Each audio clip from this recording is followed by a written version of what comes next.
Thank you for attending the Religion and Philosophy Club's event today. Our guest speaker is originally from Detroit, Michigan. He obtained a PhD in Hispanic Studies from Michigan State University in 2010. Currently, member of faculty at Bates College, where he serves as assistant professor of Spanish and is affiliated with faculty members with the Latin American Studies program.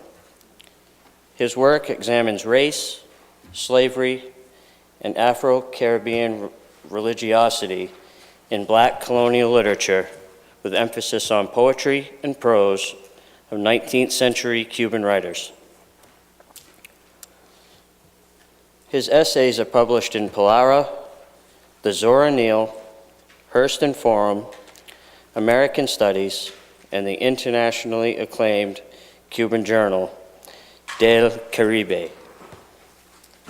His latest publication is The Altar, the Oath, and the Body of Christ, in Jeremy Branch's anthology, Black Writing, Culture, and the State in Latin America. He currently has a book in progress entitled Black Cuban Literature in the Age of Conspiracy, Race, Religion, and Ritual in Juan Francisco Manzaro, Gabriel Obla Concepcion Valdez. Please give a warm welcome to Mr. Matthew Pettway.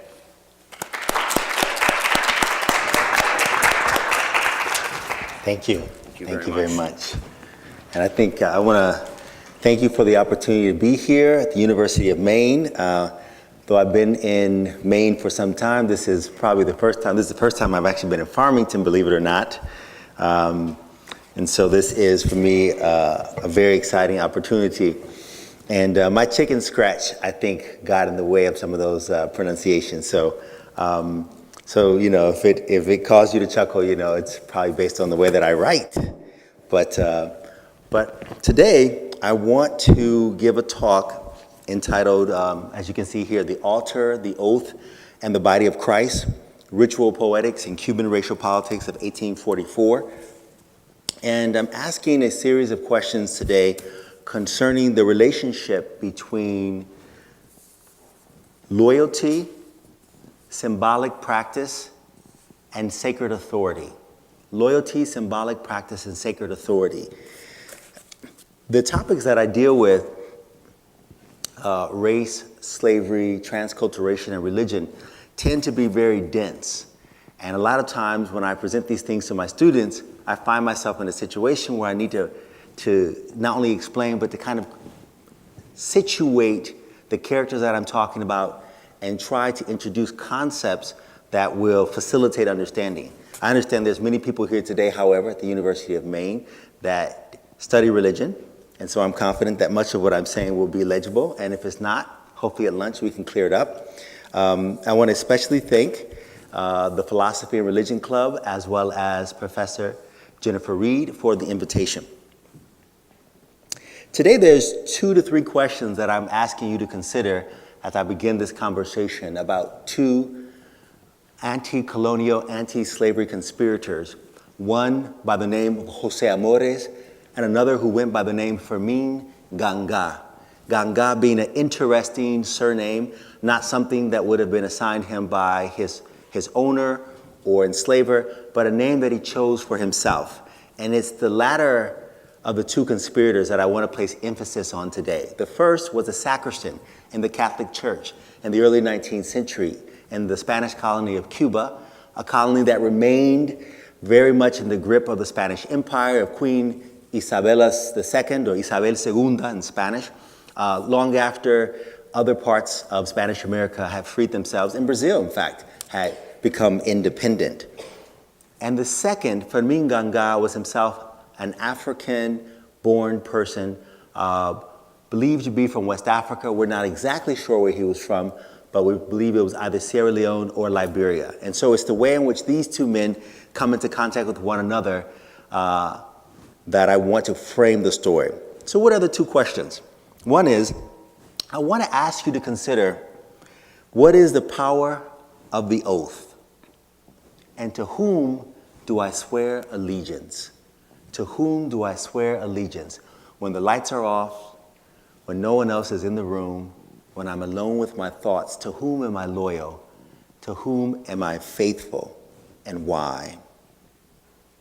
I want us to ask, what happens when the holiest sacrament of Christianity becomes, and I'll use this word loosely, the property of African religious practitioners? And when I refer to the holiest sacrament in Christianity, you'll know that I'm talking about the Eucharist, otherwise known as the host or the body of Christ. So if any of you have gone to church on a good day, when you're being a practicing Catholic or a practicing Protestant, you'll remember that the minister will hand you that little wafer of bread. Sometimes the churches that I went to, it was just bread. And so I don't know if we were as holy as the Catholics, we Protestants. But that little wafer is understood to be the trans-substantiated body of Christ. Christ himself, and I must say himself, in physical form, that we are to take into ourselves to remember his death on the cross, his sacrifice for us, as well as to make us holy. So what happens when that is no longer the property of the church? In order to begin my lecture today, it's necessary to talk about what is, quite frankly, the most discomfiting topic in the United States. I would say today, but I believe always, and that is race. How do you talk about race in an age of an African-American presidency? How do you talk about race in an age where the first African-American president puts on the Supreme Court 2 women, one which refers to herself as a wise Latina? Those are Justice Sotomayor's words, not my words, though she probably is wise and she's on the Supreme Court after all. How do you talk about race at a time where religious minorities in the United States find themselves assailed for their religious identity? I think that you do so by defining what race is and what race is not. Webster's dictionary has a way, and this is the dictionary definition I looked at when I was younger, of describing race in terms of that which is passed on through blood, that which is sure, which is certain, that which is hereditary. But race actually is not biological reality. Race is, quite frankly, a social, historic construct. And so now, as a professor of Spanish and Latin American studies, as someone who studied literature, I'm entering into the domain of the sociologist. I'm thinking of Howard Wynett, Racial Conditions, just for a moment, because I want you to think about race as something that seems so incredibly fixed, but is actually based on insignificant phenotypical differences, 0.1% of our genetic makeup. Race is posited as the natural order of things, but it's actually a system of inclusions and definitions that determine economic privilege for some groups while denying those privileges to others. It is social engineering backed up by social practice and institutional mechanisms. One example of that in the Spanish-American Empire, the Spanish-American Empire that can be said to begin in the late 15th century and last until 1898 when Spain loses power over Cuba, was the role of the church. Who could be a priest in the Catholic Church? And the only persons, according to legislation, that could be priests were white male persons. So those are the persons that had a privilege that was defined by law. The Spanish went to much trouble to make sure that that privilege would not then be passed on to others of mixed race. But there was a shortage of priests on the island of Cuba, and so they had to find a way to fill that gap. White Cuban men were not interested, for the most part, in becoming priests. And so we have the story of an African-descended sacristan by the name of José Amores, who himself became a priest. And this is the story that I'll be talking about today. In the shadow of the Haitian Revolution, from 1791 to 1804, free and enslaved persons of African descent organized a series of insurrections designed to abolish slavery, depose the Spanish military government, and boldly institute a new republic of blacks and mulattoes on the island. Government interrogations confirmed the chief conspirators had initiated their plans in 1841 and subsequently concealed the plot by compelling would-be rebels to swear unconditional allegiance to give up their lives before revealing anything to their white enemies. To this end, loyalty oaths were a pervasive means to effectively organize anti-slavery revolts, maintain secrecy, and ensure unity among insurgents. The 1844 movement particularly alarmed colonial authorities because it enjoyed widespread appeal among blacks, effectively recruited both enslaved and free persons, and was composed of multiple nuclei that traversed the urban-rural divide. Now, I want to explain a bit why loyalty oaths was important, and I think part of what will help to explain that is to show a map of Cuba. I always think of Cuba as una ceja, an eyebrow. President Obama was just there in Havana. At least I don't think he got too far outside of Havana. But Cuba is today a population of a little more than 11 million. Just imagine how much smaller that population must have been in the colonial period. We're talking about cities in the thousands, not even necessarily the hundreds of thousands, but the thousands. And so any type of disturbance in the social level would spread quickly. Word of mouth was, in some communities, as important as newspapers were for a literate elite. Loyalty oaths had both a political and spiritual significance. Members of the chief junta inducted Cuban and African-born persons alike through ritual initiations wherein would-be rebels pledged abiding allegiance to the cause. Loyalty oaths involved the transgressive appropriation of Catholic rituals. And so in Cuba, the official religion of the colony and throughout Spanish America, it's also true in Brazil, which was a Portuguese colony, and Catholicism was the official religion. And so persons of African descent were proselytized, they were baptized, it was a necessary thing, whether they were free or enslaved. It didn't necessarily mean that the church was all powerful in their lives, but it definitely meant that in the public sphere, they needed to comport themselves in a certain way. I want to talk about a couple of the symbolic practices that were I would use the word transculturated, but I want to say some more that were appropriated in the process of planning anti-slavery rebellions. And one is a sign of the cross. I hope I'm doing that right. Like I said, I'm a Protestant and a bad Protestant at that. But I believe that's how it goes. And so that's one of the things. Gabriel de la Concepcion Valdez, one of the two poets that I'm writing my book on, Black Cuban Literature in the Age of Conspiracy, Race, Religion, and Ritual, used the sign of the cross to seal an oath to ensure the people that he was speaking to, the Africans and the African descendants, that this was something serious, this was something that they should, a movement they should swear allegiance to, and something they should be willing to die for. But another thing was, and I found one instance of this, and this is the instance I want to discuss today, is the example of a sacristan whose responsibility is to maintain the purity, the cleanliness of the vessel in which the host or the Eucharist, once again the body of Christ, is found, takes that Eucharist and gives that to an enslaved person that he's in the process of recruiting to be part of an anti-slavery movement. José Amores, once again, was a sacristan, and Fermin Gangá was the enslaved person. So today I'll be talking about the second half of that ritual process, what Fermin Gangá might have done religiously and theologically in that moment. Now, loyalty oaths were a grave threat to the Spanish government because there was no separation of church and state in the Spanish Empire. Persons that swore such oaths effectively broke faith with the church and the colonial state at the same time. The oath is an inherently religio-political utterance. As Italian theorist Giorgio Agamben says, the oath is, quote, the originary performative experience of the word, end quote. Therefore, it is the oath that gives explanation to jurisprudence and religious faith.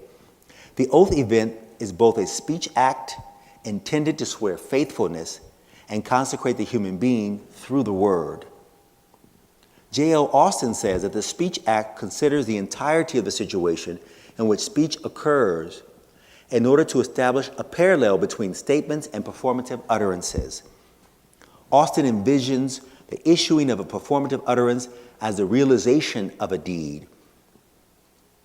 So the utterance is not simply something that floats out there in the ether, but it plays a role in constructing reality, in sealing pacts.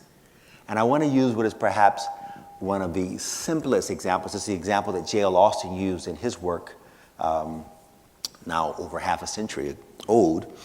And that is the example of what we call in the African American community, jumping the broom, breaking the glasses, crossing over, the old ball and chain. What happens when you get married? What must you say? I do, you know. So that moment, when both women, both men, or man and a woman have said I do, that seals the oath, that oath of allegiance between the two.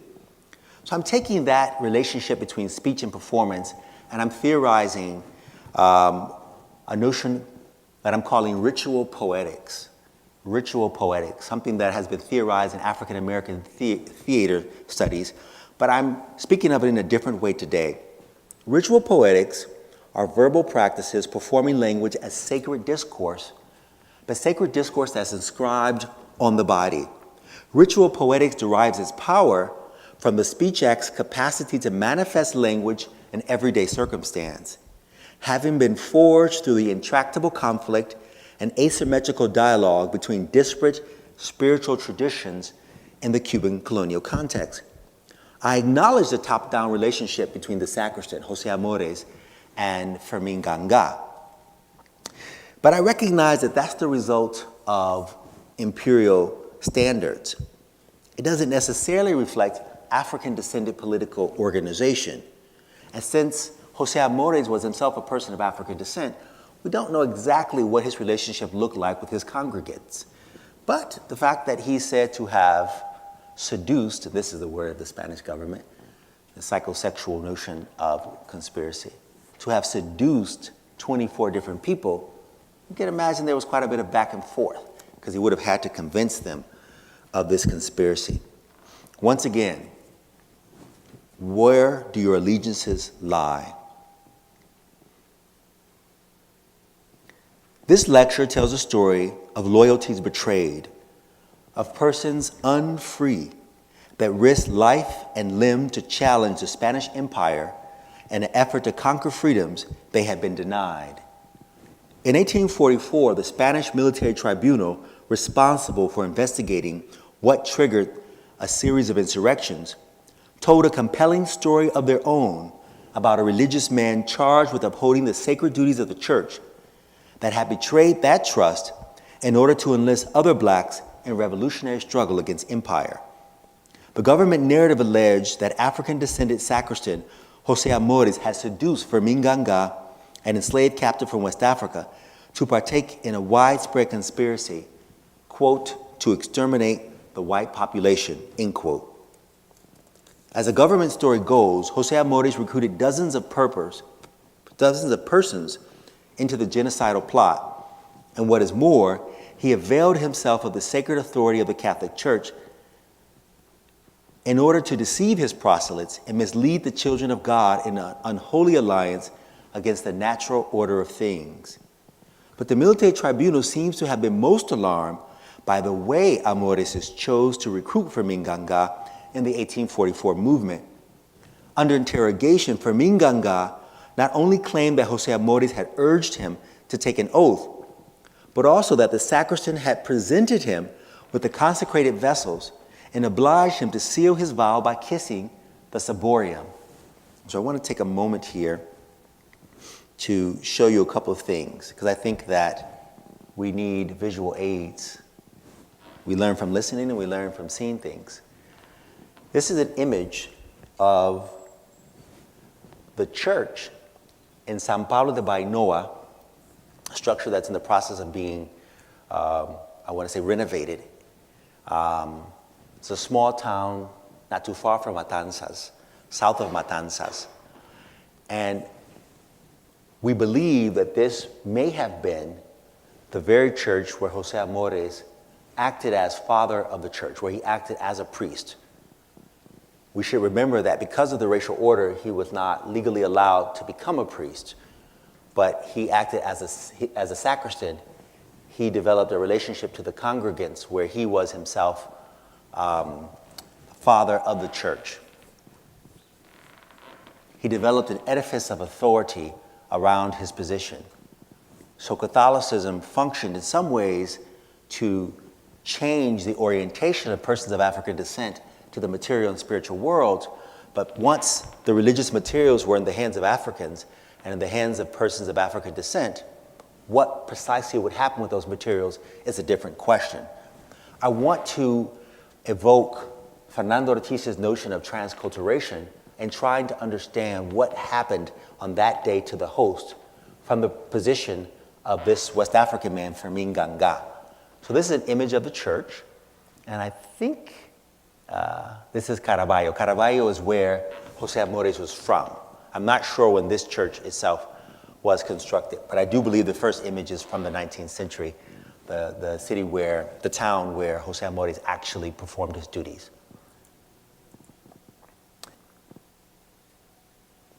If you are practicing Catholic, you may have seen something similar to this before. This is the ciborium. En español se llama el sagrario, And this is where the body of Christ would be placed. I found another image of it because I wanted the audience to be able to imagine just how small that space is, and to consider from a Spanish Catholic point of view specifically, how holy the body of Christ is.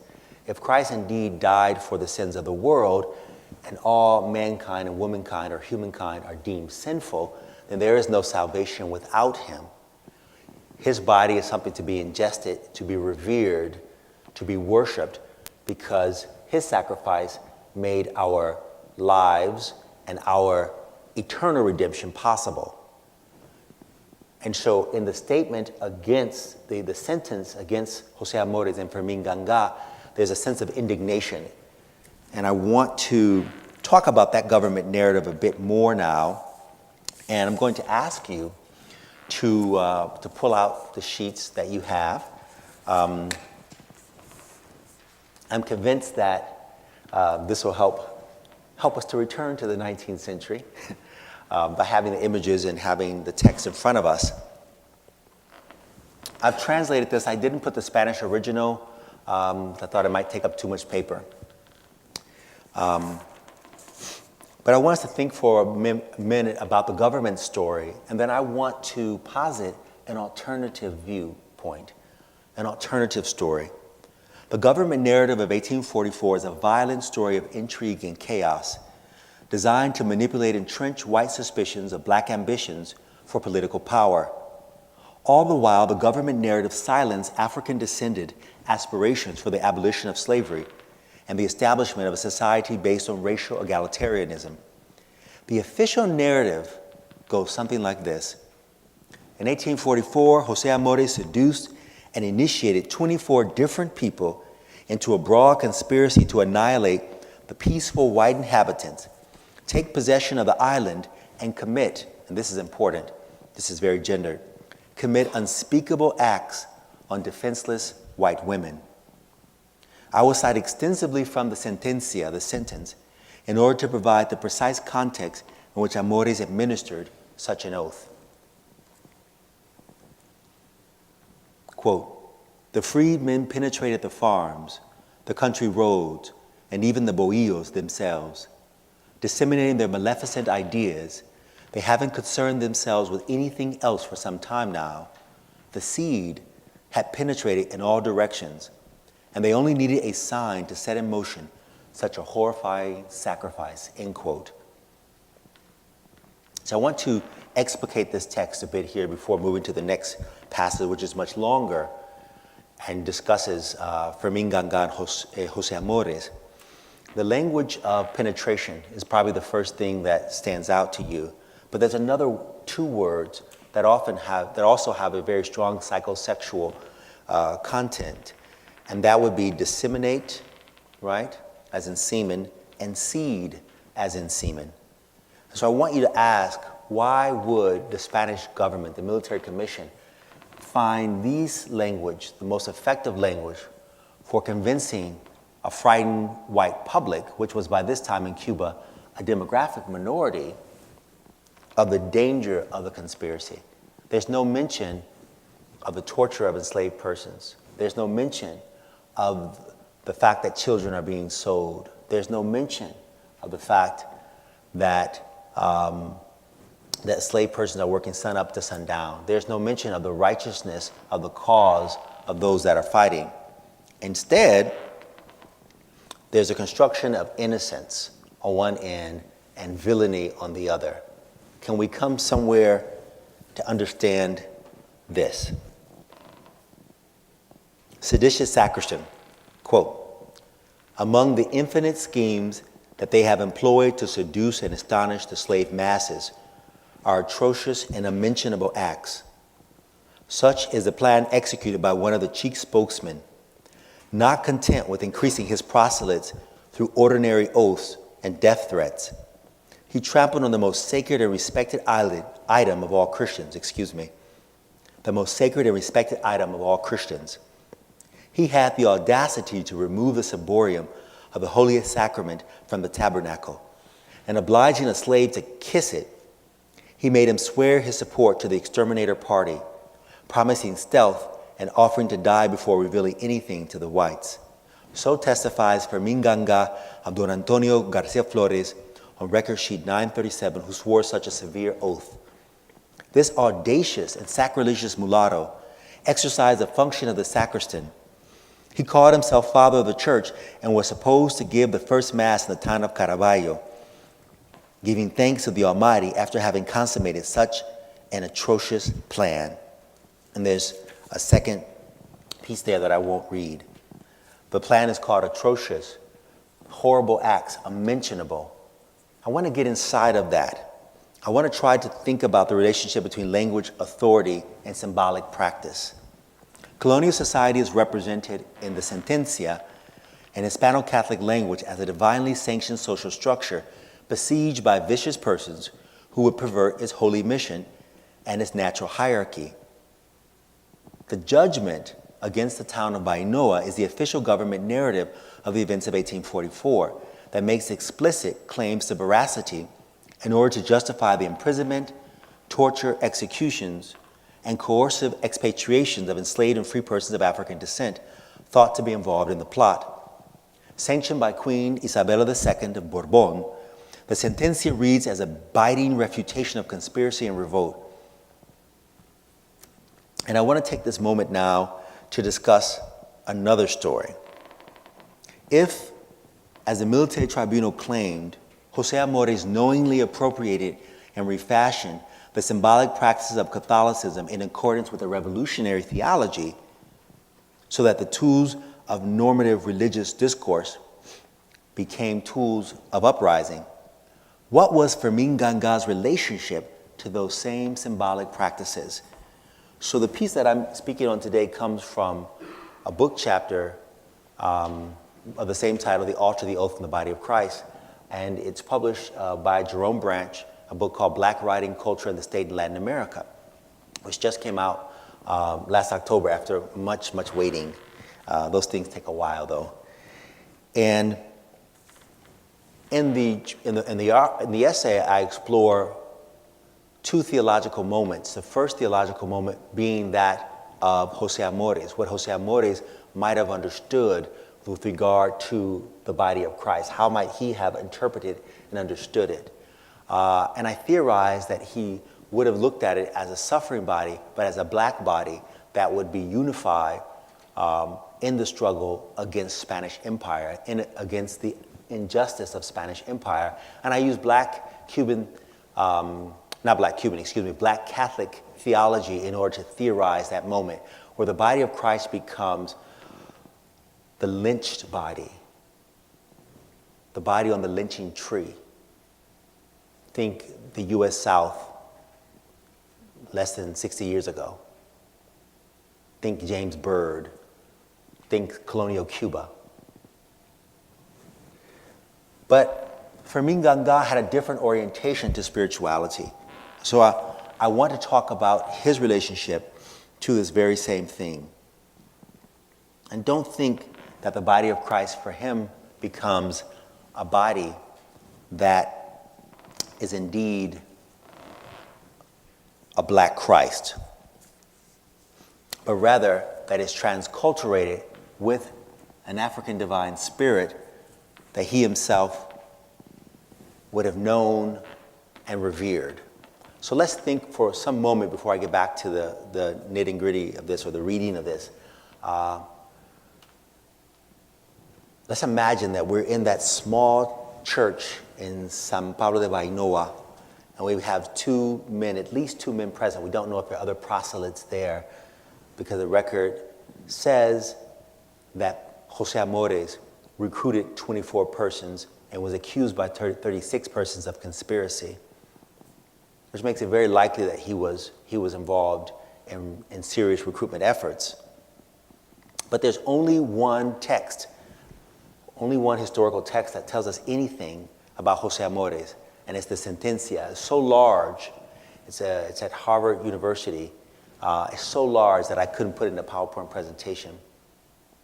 But I want us to think for a moment again about that ciborium, the body of Christ, this being the holiest sacrament, and to think about the ways in which that which is holy is understood in different cultures. So there is a particular African divine spirit with whom not only Christ, but particularly the Eucharist has been transculturated, has been strongly associated. And the name of that particular divine spirit is Obatala. And Obatala is, and I think it's very important to point this out, is the embodiment of purity. He's the embodiment of purity. His color is white. He is the leader of the other divine spirits, his pantheon of divine spirits. And he has a special relationship with the Supreme Being. So if we think of it comparatively, using Christianity as a base, at least from an epistemological standpoint, from a knowledge standpoint, we can understand why Obatala would be associated with Jesus Christ, and not only with Jesus Christ, but with the holiest sacrament, with the Eucharist, with the host, la hostia, as they say in Spain. So I have an image here of Obatala that I'd like to show. And you can see here that Obatala is a Black African person, that Obatala is associated with a horse, that Obatala, though pure, is also a warrior spirit. I wouldn't say that he's primarily identified with his warrior characteristics, but he is definitely capable of warfare and maintains a special relationship with Olodumare, the name for the Supreme Being in Yoruba, a Nigerian language. So I'm talking right here about a Yoruba or Yoruban cosmology that has a relationship to Fermin Gangá. In an effort to reconstruct Fermin Gangá's religious subject position, I will briefly discuss some of the scholarship regarding African captives imported to Cuba under the name Gangá. My intentions are not historiographical. Rather, I aim to do an innovative cultural studies reading of an implicit African subjectivity that the government narrative might otherwise have expunged from official history. African captives, known as Gangá, G-A-N-G with an accent on the A, in colonial Cuba did not constitute a uniform ethnic or religious grouping. Alessandra Basso Ortiz concurs with Jesus Guanche that Sierra Leone and Liberia represented the geographic region where the so-called Gangá originated, but her analysis excludes Guinea and the Ivory Coast, and he considers those two as possible places of origin. Moreover, she recognizes that only 7 Gangá groups for whom there is explicit evidence in the archival record. Basso Ortiz concludes that the Gangá should not be associated with the Mandingo or exclusively classified as speakers of West African Atlantic languages. According to Manuel Barcia, Africans known in Cuba as Gangá were involved in every form of anti-slavery resistance in the 18th and 19th centuries. They were often conspiratorial leaders and participants in anti-slavery revolts, sabotage, and marronage. The plantation was their primary sphere of resistance.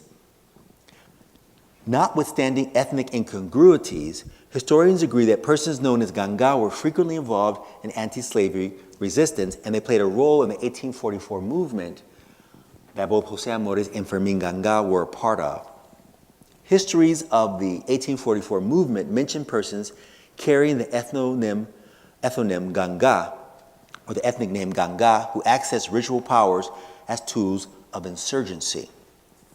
So one of the difficulties that we have, historians, or definitely we literary and cultural studies scholars have, is how do we look into the archive, find the name of an African-born person that's been enslaved, or Cuban-born, or Brazilian-born, or Peruvian-born person, and then somehow, as Charles Long would say, crawl back through history to determine their origins, both ethnically, perhaps linguistically, and culturally. How do we do that? And Jesus Guanche and Basso Ortiz, two Cuban scholars, they've done very good work in the Cuban context trying to understand what Gangá meant. The work that they've done determines that Sierra Leone and Liberia are the places where the folks called Gangá in Cuba would most likely have come from. And there's recent work that has been done by an Australian scholar that's confirmed that. She has a documentary out. I cannot remember the name of it right now, but I'm sure I can find it on Google later. But the documentary confirms that there's Cubans living in Matanzas today that sing ritual songs that are still sung in Liberia. And those Cubans in the documentary return to Liberia. So Fermin Gangá is not merely a figment of our imagination. He's somebody that indeed existed and that indeed constructed a cultural identity in dialogue with Christianity. So I want us to think about transculturation as the unifying, but the coming together of different cultural strands. Catholicism presenting itself in a hegemonic way as the official religion, and African persons recognizing its social legitimacy and the fact that it is reinforced in terms socially reinforced, as well as reinforced through violence on occasion, and needing then to see themselves and to see their notion of the divine in Christian practice. This is how, if I can explain this well, this is how the holiest sacrament might be understood to be yet another manifestation of Obatala, yet another manifestation of the divine spirit or the Orisha most associated with purity. Sociologist of Cuban religions Wallin Dotson says that, quote, ritual processes of initiation, end quote, take place within sacred spaces, making use of collective rites to incorporate new adherents into ritual families. The ritual ceremonies impart explicit socialization instructions, end quote, for the new community members. Fermin Gangá's resolve to swear an oath administered by José Amores should be read as a covenant between two interlocutors who shared disparate subject positions. Notwithstanding the disparity in social status and the apparent difference in religious practice, both persons were cognizant of the intrinsic life force embedded in the spoken word to actualize revolution. In light of this, I maintain that Fermin Gangá coalesced the African-derived sacred knowledge of his nación, his nation, with José Amores' already transculturated understandings of the divine to forge a third ritual space. And so the notion of transculturation is that when in a colonial environment, and I'm speaking specifically about a colonial environment, where you have radical inequality, certain human beings that can buy and sell others, certain human beings that can dispense with the life of others, the wave of a hand, where the notion of social rights, political rights really doesn't exist, even though there were certain protections in the law for enslaved persons and penalties for enslavers or for masters that passed a certain limit. Even though all that existed in practice, often those laws were not respected. In such an environment, how then do people dialogue with one another? What is the wink wink, the nod that people give one another in order to create something, and I'm thinking about the enslaved right now, to create something that will meet their spiritual needs and their need for liberation? This is that third ritual space. This is that transculturated practice. African divine spirits manifest themselves in myriad ways as to communicate with practitioners through different paths. I want to talk about the Gangá in Cuba. There's one group of Gangá in Cuba, and this is the one that the Australian scholar was able to identify, called Gangá Longoba. Gangá Longoba is the sacred equivalent of Obanla, La Vieja. La Vieja is the sacred equivalent of Obanla. And Obanla is a path to Obatala. So in the tradition of the Nigerian-based religions, Obatala is strongly associated in one of his manifestations, in one of his paths, with the holiest sacrament, the body of Christ, because of his purity. And he's a warrior, as is Jesus in the book of Revelation, tribe of Judah. In the Gangá tradition, La Vieja, another African divine spirit, has been strongly associated with Obatala. He's the equivalent of one of Obatala's manifestations. Considering that La Vieja was transculturated with Las Mercedes and Santa Ana in Catholicism, she cannot be equated with the Holy Sacrament, which Africans have associated with Oduduwa. Oduduwa is one of the paths of Obatala that has been identified and transculturated with the body of Christ. Obatala is the Orisha, or the divine spirit of creation, and the chief of the Orishas. That is, the divine supernatural beings that govern natural phenomena. More than any other divine spirit, Obatala is especially influential in dealings with the Supreme Being, which I said before is known as Olodumare. In Yoruban cosmology, Obatala is known as the owner of the heads, and the head stands for holiness, saintliness, and divinity. The head is understood to determine the destiny, to some degree, of the individual. And so, although in Gangá traditions in Cuba, in modern Cuba, so we're talking about modern ethnography, La Vieja, the divine spirit associated with Obatala, is not directly tied to the Holy Sacrament, I want to make a connection between Obatala, the warrior spirit, and this oath event of Fermin Gangá. In my estimation, José Amores' transformation of the Holy Sacrament into a black Christ should not be read as a defilement, but instead analyzed from the vantage point of the righteousness of the rebel cause. Although the Gangá Longoba did not transculturate La Vieja with Oduduwa, or with the Holy Sacrament, such a religious prism does associate her with the Supreme Being. So the reader is at liberty to relate her maternal saintliness with that of Olodumare's son. The reader is at liberty to associate La Vieja, who is also Obatala, with the Holy Sacrament. As Natalia Bolivar has clarified, actually let me skip down here to a different part here for reasons of clarification. Fermin Gangá constructs his subjectivity in relation to that of José Amores in hopes of achieving an agency that both were denied. From Fermin Gangá's perspective, I argue that the willing pact between both conspirators is not an abomination, as alleged by the government scribe, but a spiritual and political covenant between brethren of African descent unified in a resistance movement with revolutionary potential. Resistance practices and warfare are consistent with the Afro-Cuban conceptions of Obatala.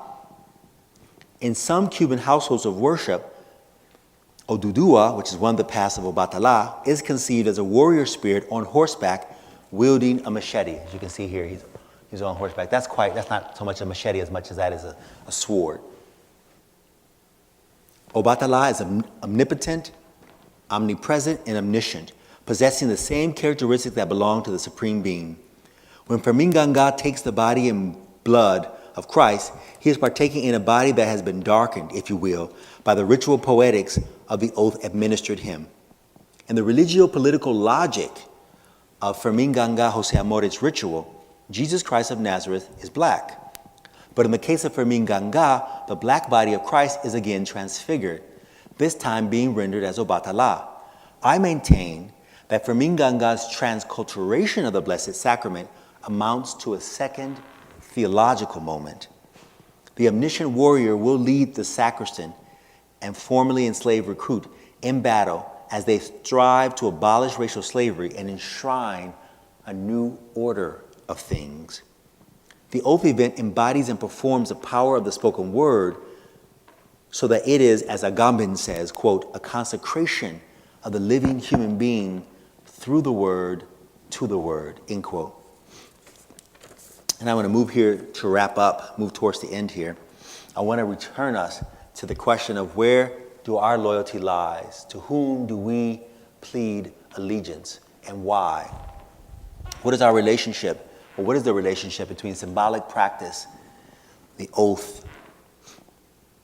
The oath that José Amores administered and Fermin Gangá professed signified disloyalty and rebellion to the racialized plantation order established and legitimated by the absolute power of the Spanish monarchy.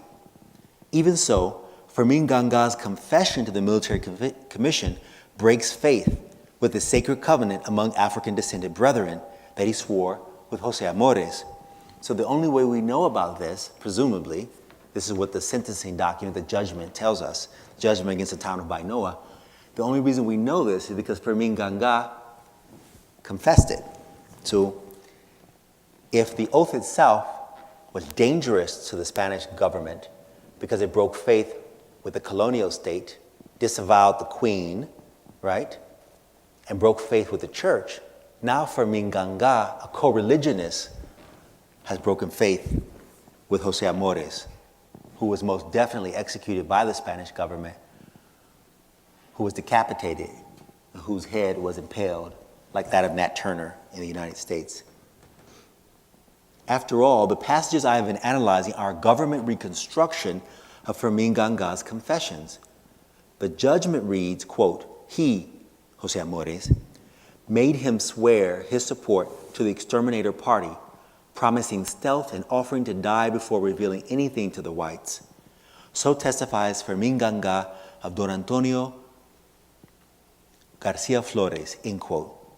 Fermin Gangá's detailed confession of José Amores' plot and the ritual they constructed in unison around the loyalty oath appears to have been part of an 11th hour strategy to save himself by denying culpability. It is not unreasonable to suppose that he was subjected to torture. Robert Paquette has established, and my research confirms, that the testimony from the latter conspiracy was highly problematic given that torture was used to extract confessions. By making José Amores a culprit, Fermin Gangá reinforced the racialized and gender dimensions of the government story. Fermin Gangá rendered himself an African victim, intellectually incapable of devising such a comprehensive and well-ordered scheme, so that the officer of the church becomes the likely perpetrator. So I want to think of, once again, Fermin Gangá as a political force himself. Not only is he transculturating the holiest sacrament to represent divine spirit that's associated with purity in his tradition, in his pantheon, but in a moment of crisis, he disavows the oath. And in so doing, he plays into the government story, knowingly plays into the government story that it was the lighter-skinned African descendants, the so-called mulattoes, and I know that's a pejorative, but that's the term that appears in the documentation, that the so-called biracial, the so-called mulattoes, those presumed to be closer to the church and to a false notion of civilization, they seduced me. I didn't really know what was going on. There are, of course, questions that remain unanswered. Some pertain to government silences and others that reflect a need to conduct further research about this particular case. What was the nature of José Amores' relationship with Fermin Gangá? Was Fermin Gangá a parishioner, a recent convert to Catholicism, or something else? Furthermore, did the promise of leniency motivate Fermin Gangá to confess? While we may be unable to satisfactorily answer the historical questions, I have tried to show that the government account does provide an opportunity for a counter-reading of conspiracy that reconstructs events, reads between the lines, and speaks when the text is silent. Thank you so much for your attention, engaging me in these difficult but important matters. Thank you.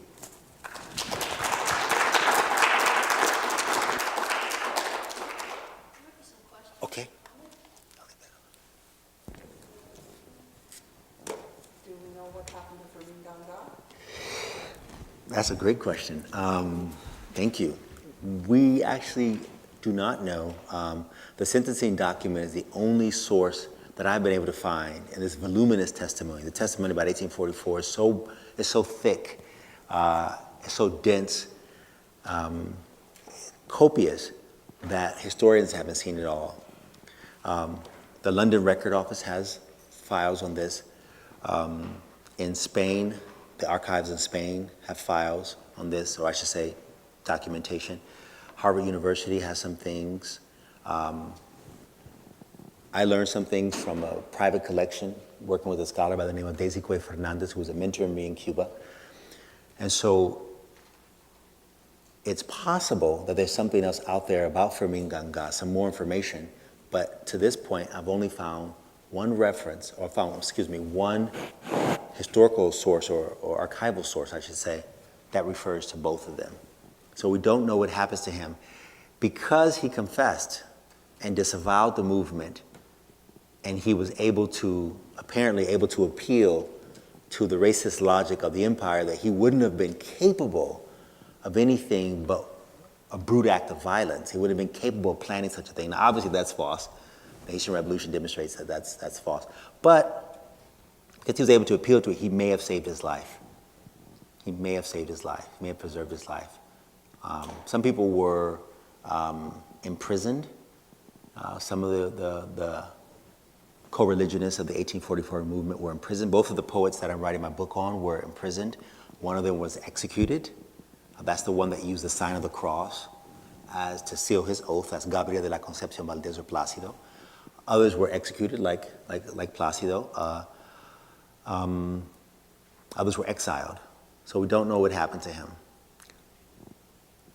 I think it's very likely that his life was spared because of the information that he provided. But we don't know for sure. Yes, okay, yes. You mentioned that because there was no separation of church and state, then joining the anti-slavery movement and rebelling against the Spanish state was also rejecting the church. But these days, Catholicism is still very common in the Caribbean countries. So I was wondering if there was a contrast going on, or what kind of, I mean, I suppose a chunk of this is in your thesis, but what kind of redefinition of Catholicism these anti-slavery rebels were acting? Okay. How their performance of Catholicism changed? Okay, I want to make sure that I understand your question because it seems like there's quite a bit of depth to what you're asking. That you're interested in not only the role that Catholicism played in the Caribbean colonial societies, but the ways in which anti-slavery rebels might have changed Catholicism in the process of struggle. Right, because they had to rebel, because they were rebelling against the Catholic state proposed to them by the Spanish. They had to change the way that they were doing Catholicism because it was supposed to tie to that colonial style. I would reference cultural anthropology that doesn't deal directly with anti-slavery insurrections, but deals instead with the ways in which enslaved people in Cuba since the 16th century, in fact, outside of long before the 1844 movement, which existed between 1841 and 1844, simply how they engaged the sacredness of their world. So I find the question very useful in the sense that it encourages me to think about other ways in which Catholicism might have changed in the process of struggle. I'm thinking about the sign of the cross being used. I'm thinking about another poet, and in fact, the only narrator of slavery in Latin America, who's Juan Francisco Manzano, who talks about, he gives credit to the saints, who could be also transculturated with the Orishas and the Yoruba traditions, Nigerian traditions, or the Impungus and the Bakongo tradition. So that would, and he gives credit to the saints, in the process of explaining why it is he was able to escape from Matanzas to Havana, to escape the form of slavery that he was suffering in Matanzas, to a less violent form in Havana, and eventually procure his freedom through manumission. I think that could be your specific question, I think, could be the topic of a book. And it probably would need to be something that's done by several scholars, not one. I don't think that could be a monograph.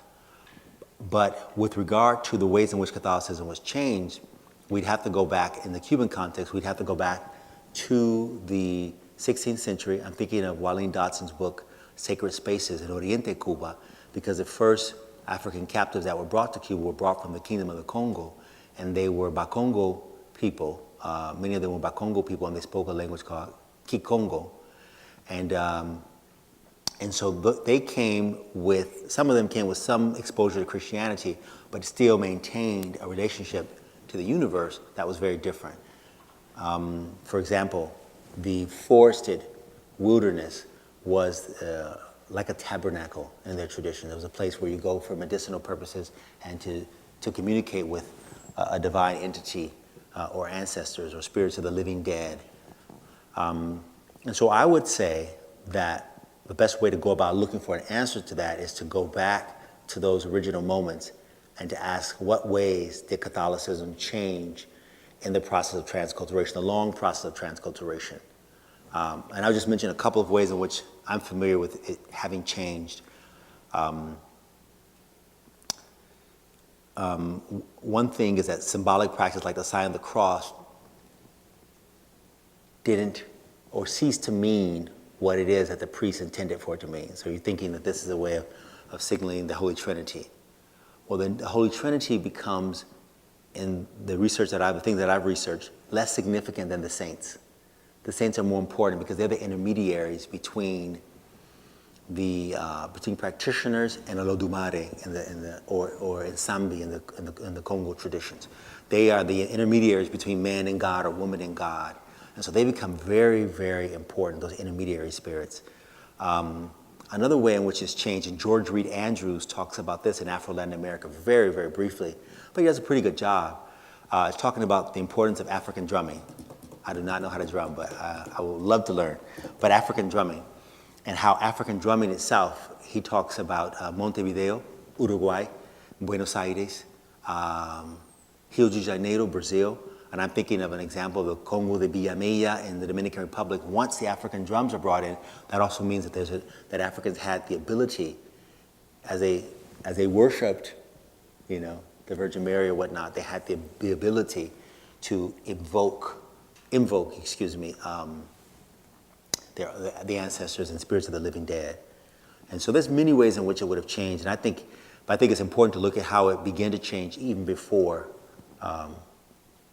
insurrections, even outside of insurrections, simply because African persons were not tabula rasa when they were brought forcibly to what we now call the New World. When they were brought here, they came with knowledge systems, and so they merged those knowledge systems, engaged Catholicism through the lens of those knowledge systems. They're looking for clues to the presence of the divine spirits in their lives in this new situation of captivity. So I think if we approach it from that standpoint, we can eventually begin to answer, I think, a very complex and important question about what ways might Catholicism have changed in the process of struggle, or been changed by Africans and African descendants in the process of struggle. Thank you for that question, man. I hope that is a helpful answer. Can I ask a smaller one? Sure. That I'm rephrasing sort of what I'm trying to get at. But do you believe, and maybe it's impossible to know, that José Amores was a Catholic, or was he wearing the costume? Okay, now, I'm going to answer the question, and then I'm going to explain why I answered the way I'm going to answer it.